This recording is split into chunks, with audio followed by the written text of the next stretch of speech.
오늘의 사연 지금 바로 시작해 볼게요. 5년이나 된 이야기입니다. 그때는 뭐가 그리 싫었는지 결혼해 보고 나니까 선배가 왜 그랬는지 이제는 충분히 이해가 가고 넝콜째 굴러온 행운을 제가 스스로 쳐내려 버린 게 아닌가 하는 생각이 듭니다. 예전부터 오래 알고 지낸 선배가 한 분 있습니다. 그때는 제가 총각 때였고 선배는 결혼을 했고요. 저도 직장이 생기면서 자주 찾아보지 못했는데 직장 생기기 전에는 이 선배뿐만 아니라 형수님하고 같이 해서 자주 만나 시간을 보냈습니다. 그런데 오랜만에 선배가 먼저 저한테 오랜만에 술 한잔 하자며 연락을 해왔습니다. 오랜만에 만나는 선배라 그런지 조금 기대도 되더라고요. 동종업계에서 일하는 사람이라 이 일 관련해서 경험적으로 배울 만한 것들이 있었고 그때쯤 저도 직장에서 자리를 잡고 있느라 물어볼 게 좀 있었습니다. 약속 장소에 도착하니 선배는 형수님하고 같이 자리에 있더군요. 형수님하고도 잘 아는 사이다 보니 불편할 게 없었습니다. 저랑 선배가 하는 일이 서버 쪽을 관리하는 일입니다. 유지보수가 중요한 일이기 때문에 가끔씩 일이 생기면 회사에 불려 나가야 할 때가 있었어요. 그런데 마침 선배 회사에서 시스템이 먹통이 되었다며 선배한테 연락이 온 겁니다. 선배가 전화로 이렇게 하라 저렇게 해봐라 지시를 하는데도 전화상으로는 해결될 기미가 보이지 않더라고요. 저도 그쪽 일을 하다 보니 어떤 상황인지 이해가 가고 선배가 전화로 지시하는 것만 봐도 공부가 되었습니다. 그런데 도무지 유선상으로는 해결이 안 되는 일인지 선배가 잠깐 회사 좀 빨리 다녀올 테니 둘이서 마시고 있으라고 하고 자리를 비웠습니다. 형수님하고는 이미 잘 아는 사이였지만 막상 둘만 있게 되니 뻘쭘했습니다. 단둘이는 있어 본 적이 없거든요. 형수님은 약간 범접하기 힘든 포스를 가진 분이었습니다. 저랑 동갑이기는 했지만 전혀 다른 세계에 사는 사람 같았거든요. 공부도 잘했고 해외에서 석사 학위까지 받아온 사람이었어요. 배운 여자에다가 세상에 힘든 일이라고는 한 번도 안 해봤을 것 같은 곱상한 외모를 지니고 있었습니다. 내조를 잘 아는 타입이라 제가 선배하고 자주 만날 적에도 항상 자리를 지키며 있었어요. 술도 입에 잘 대지를 않았었습니다. 저랑 선배는 한 번 마시면 끝장을 보는 성격이라 밖에서 마실 때 형수님이 항상 정신을 차리고 있거나 선배 집에서 술을 마신다면 선배 재우고 저도 방에 자리를 깔아준 뒤에 뒷정리까지 깔끔히 마무리 짓고 잠에 들거나 하던 사람이었거든요. 현모양처가 있다면 형수님을 두고 하는 말인 것 같았습니다. 저랑 같은 나이라는 게 믿기지 않을 정도로 어른스러운 사람이었어요. 그런데 웬일로 저한테 술 한잔 따라 달라고 먼저 말을 건네더군요. 아무리 선배가 회사 일을 빨리 마치고 온다고 하더라도 왕복으로 1시간은 걸리는 거리였다 보니 못해도 최소한 시간은 둘이서만 남아있어야 하는 상황이었으니 형수님도 선배 때문에 제가 술도 못 마시고 1시간 벌 써고 있는 것보다는 저와 선배를 위해 형수님이 같이 술을 마셔주기로 한 것처럼 보였어요. 정말 속이 깊은 게 현모양처가 따로 없구나 생각했습니다. 형수님은 따지고 보면 저랑은 동갑 내기 친구 사이였기 때문에 사실 저는 좀 편하게 대하고 싶기는 했습니다. 하지만 형수님이라는 관계적 특성 때문인지 어쩔 수 없이 제가 거리를 둘 수밖에 없더군요. 그래서 사실 그간 선배와 같이 시간을 보낸 만큼 형수님과는 따로 접점이 없었는데 그날에 참 많은 일이 있었습니다.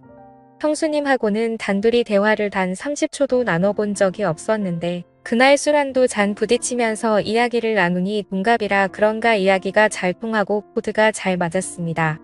사실 형수님이라는 걸 빼더라도 유학파 출신의 고급진, 그녀의 이미지 때문인가 괜히 어려워했나 하는 생각도 들었어요. 대화를 나누는 동안에는 아무런 어려움이나 위화감이 없었고 오히려 동네에서 잘 알고 지내던 동갑내기 여자친구 같은 느낌이 들었습니다. 서로 죽이 잘 맞아서 한참을 떠들었는데 시간을 보니 이미 선배가 회사로 향한 지도 어느덧 1시간 반이 흘러 있었습니다.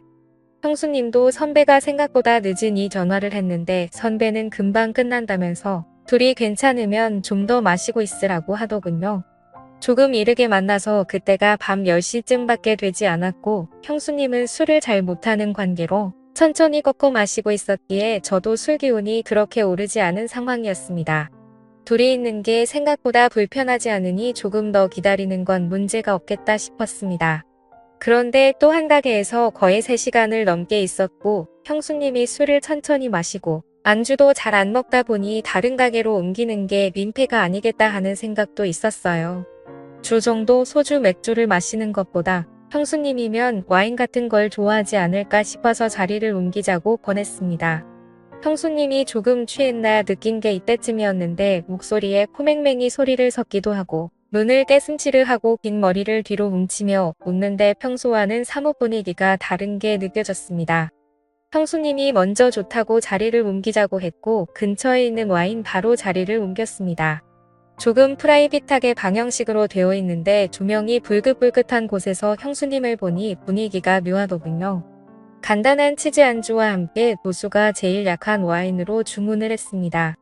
괜히 형수님이 취하면 그것도 문제가 되겠구나 싶었거든요. 그런데 와인이 맛있다며 엄청난 속도로 술을 마시더라고요. 그러다가 그녀가 팔을 뻗으며 테이블 위에 있던 물병을 제 쪽으로 엎었는데 뚜껑이 잘 닫혀 있어서 물이 많이 흐르지는 않았습니다. 그래도 테이블 위에 살짝 흐른 물을 닦으려고 티슈를 꺼내는데 형수님도 술 기운에 당황해서 팔을 뻗다가 둘이서 서로 손을 잡아버리고 말았습니다. 서로 전기가 통한 듯 저와 형수님은 손을 맞잡은 채로 멈춰 있었고 정신이 아늑해지는 것 같았습니다. 그리고는 자리에서 일어난 형수님이 자연스럽게 제 옆으로 앉더군요. 자기가 조금 취해서 어지럽다면서 잠깐만 쉬어도 되겠냐며 제 어깨에 기대 눕더라고요. 형수님 머리에서 나는 은은한 샴푸 향에 정신이 아늑해질 뻔했지만 남아있는 이성의 끈을 잡으면서 이러면 안 된다고 몇 번을 되뇌이며 정신줄을 붙잡았습니다. 형수님은 일어날 생각이 없는 건지 계속 제 어깨에 기대서 있었고요. 선배가 돌아오면 어쩌나 조마조마하더군요. 어차피 방형식으로 돼 있는 곳이라 커튼 너머로는 아무것도 안 보여서 괜찮았고 형님도 저희가 있는 방에 들어오려면 저나 형수님한테 먼저 연락을 해야 했을 테니 문제가 없을 거라 생각이 들어서 저도 그냥 에라 모르겠다는 생각으로 어깨에 기댄 형수님을 그대로 두고 반대 방향만 바라보고 있었습니다. 시간은 이제 1시가 다 되어 가는데 곧 온다던 선배는 연락조차 없더군요. 형수님은 아직도 제 어깨에 기대서 새근새근 숨을 몰아내 쉬며 있었고 저는 속으로 애국가까지 부르면서 올라오는 술기운을 참아내려 애를 쓰고 있었습니다. 보통은 이렇게 막무가내로 주정을 부리는 사람이면 꼴보기가 싫을 텐데 그동안 동갑내기이긴 하지만 살짝 존경심이 들 정도로 제가 팔을 뻗어도 닿지도 않을 위치에 있는 것만 같던 우상 같은 여자가 이러고 있으니 오히려 형수님도 보통 여자랑 다르게 없구나 하는 생각이 들었습니다. 2시면 가게 문을 닫는다는 직원의 말을 듣고 1시간 더 버텨봤자 안 좋은 생각만 들겠다 싶어서 선배한테는 그냥 일 보시면 집으로 들어가시라 말하고 형수님을 부축해서 집에 데려다줄 생각으로 밖으로 나왔습니다. 찬 공기를 쐬니 형수님도 정신이 들었는지 잠에서 깬 듯 저를 따라 걸었어요. 택시를 붙잡아 형수님이 타는 것까지 봤는데 형수님이 혼자서 무서워서 못 들어가겠다면서 저보고 집까지 바래다 달라고 하더라고요. 여태 흐트러진 모습 한 번 보인 적 없던 형수님이 제 앞에서 코맹맹이 애교 섞인 목소리로 땡깡을 부리니 저도 남자라 그런가 그 상황에서 형수님을 두고 떠날 수가 없었습니다. 뒷좌석에 나란히 앉아서 가는데 중간에 일부러 자리를 비우고 앉아 있었는데 형수님이 머리가 아파서 옆으로 제 다리를 베고 눕더라고요. 왜 이렇게 빈틈을 보이는 건가 싶었는데 혹시 일부러 일어나 형수님이 나한테 관심이 있는 건가 이런 생각까지 들었습니다. 저도 일단 남자였으니 말입니다. 선배 집 근처에 도착해서 택시에서 내렸습니다. 기사님한테 잠시만 기다려달라 말하고 형수님을 아파트 현관까지 바래다 줬어요. 그런데 형수님이 갑자기 술이 좀 깨고 싶다면서 저보고 잠깐 아파트 단지라도 한 바퀴 돌면 어떻겠냐고 하더라고요. 형수님이 제대로 걷지도 못하는데 어딜 가시냐고 실랑이를 하고 있는데 저를 기다리던 택시가 시간이 끌리니 짜증이 났는지 경적 몇 번 울리더니 가버렸습니다. 그래서 그냥 형수님을 저대로 뒀다간 동네 사람들 다 깰 때까지 땡깡을 부릴 것 같아서 형수님을 이끌고 엘리베이터에 타버렸습니다. 집에 도착하니 형수님이 여기까지 왔는데 방까지 좀 바래다 달라면서 어필을 하더군요. 안방까지 끌고 가니 자기가 지금 너무 어지럽다면서 외투를 벗는 것 좀 도와달라는 겁니다. 형수님 술이 너무 취하신 것 같은데요. 하고 제가 한 걸음 뒤로 물러서서 저는 이만 가보겠다고 하고 제가 할 길을 가려고 하는데 침대에 눕혀놓은 형수님이 어느새 저한테 다가와 제 뒤를 끌어안았습니다. 선배한테 집으로 오라고 연락까지 해놓은 상태인데 선배는 분명히 집으로 돌아올 테고 그 상황이 두렵고 불편하기만 했습니다. 하지만 이 상황은 피해가지는 못할 것 같고 형수님 또한 내 생각에는 제정신이 아닌 것 같은 상황이고 대충 장단만 맞춰주다가 잠에 들면 이 자리를 재빨리 빠져나와야겠다는 생각을 했습니다. 자꾸만 불을 켜고 오라고 하는 걸 눈뜨고 볼 수가 없어서 불 꺼진 상태로 형수님을 도와줬습니다.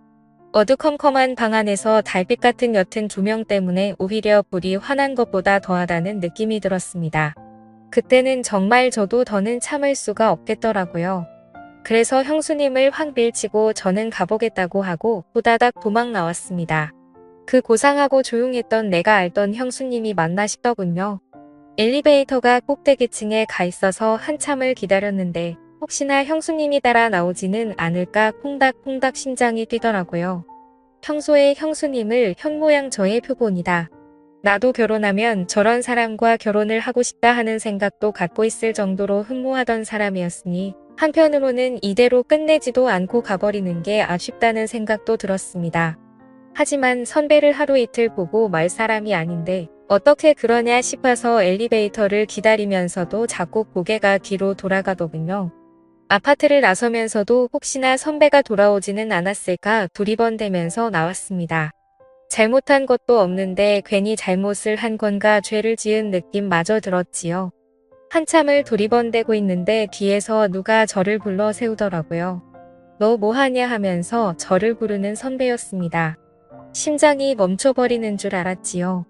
연락도 없길래 오늘 회사에서 밤을 새고 오는 줄로만 알았는데 말입니다. 제가 괜히 눈치가 보여서 시간을 지체하기는 했지만 두리번거리면서 선배의 차가 있나 확인하는 동안 아파트로 들어오는 차는 한 대도 없었거든요. 그런데 어떻게 선배가 여기서 저를 불러 세우는 건지 싶던 찰나에 선배가 저한테 왜 한참 좋다가 그냥 가는 거냐고 하면서 무슨 문제가 있냐고 묻더군요. 그때까지만 해도 선배가 무슨 말을 하는지 몰랐습니다. 올라가서 이야기를 하자고 하기에 선배를 따라 다시 집으로 들어갔는데 술에 취해서 비틀비틀거리던 형수님도 다 연기였던 게 다시 제가 알던 고상하고 말수 적은 다가가기 힘든 형수님의 모습으로 있더군요.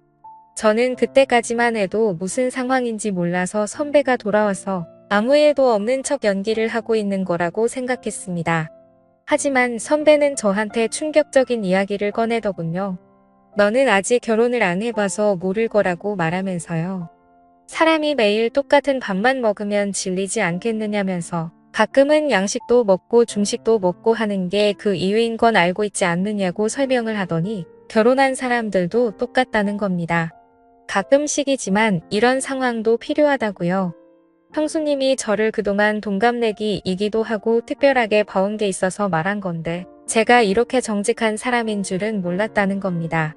그때까지만 해도 저는 선배가 무슨 말을 하는지 이해를 못하고 있었는데 단도직입적으로 설명하자면 선배와 형수님은 결혼한 지도 오래되었고 하니 평범한 일상들이 흥미가 떨어진 상황이었다고 합니다. 그렇다고 아무나 집으로 부르자니 왠지 보안 문제도 있고 어떤 사람이 올지도 모르는데 그렇게까지는 하고 싶지가 않았다네요. 그러던 와중에 형수님이 저를 먼저 지목을 했고 선배도 제가 한참 때 이걸 이래저래 설명하는 것보다 아무것도 모르는 상황에 제가 정말 아까 전의 상황에서 자연스럽게 넘어가는 게 더 재미있겠다는 생각이 들었다는 겁니다. 이미 두 사람은 이렇게 될 걸 계획을 하고 있던 거고 회사 일이며 전부 다 거짓부렁이었던 겁니다. 전공법으로는 안 될 것 같으니 차라리 상황을 이야기해주고 아까 하던 걸 마저 하라는 겁니다. 제가 어이가 없어서 이건 해도 너무한 거 아니냐며 자리를 박차고 일어섰지요. 그러니 선배는 내 와이프 자존심에 상처를 준 거다 어쩐다 하면서 화를 내기 시작했어요. 저도 언젠가는 이런 날이 오게 될 거고 그때가 돼서 연락하기만 해보라고 후회하지 말라고 하는 겁니다. 두 사람이 짜고 이미 저를 가지고 장난을 쳤기에 기분이 엄청 나빴습니다. 두 사람 심심풀이 땅콩이나 마찬가지였던 거죠. 오래 알아왔고 신세를 많이 줬던 선배와의 인연은 거기서 끝났습니다. 그렇게 5년이나 지나게 되었고 그 사이에 저는 결혼도 하고 한 아이 아버지가 되었습니다.